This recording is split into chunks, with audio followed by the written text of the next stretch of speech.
ভাই আমার 30 টাকা ফেরত দেন। আপনি আমার কাছের মানুষ দেখে 80 টাকা জায়গায় 10 টাকা কমে রাখলাম।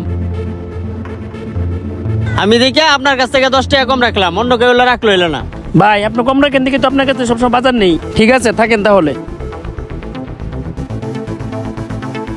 ভাই সিম 50 টাকা কেজি, সিম 50 টাকা কেজি, আসেন ভাই আসেন। কি কইলেন ভাই? সিম কয় টাকা কেজি? ভাই সিম মাত্র 50 টাকা কেজি, আপনার কয় কেজি লাগবো? এই জায়গায় সিম 50 টাকা কেজি? তাহলে ওই লোকটা কি আমার ঠগাইলো? ভাই কেডা আপনারা ঠকাইছে? ভাই একটা লোকের কাছ থেকে আমি সবজি কিনি 3 বছর ধরে, সে আমার কাছ থেকে সিম 70 টাকা কেজি রাখলো, আর আপনি এই জায়গায় সিম 50 টাকা কেজি বিক্রি করতেছেন। ওই যে আপনার কাছের মানুষ যে, এর জন্য আপনার ইয়া দিছে। আপনি আমার কাছ থেকে সবজি নেন, আমি সবকিছুর দাম কমাই রাখবো অনেক। আপনি ঠিক কইছেন, কাছের মানুষ তো এই জন্য আমার ইয়া দিছি।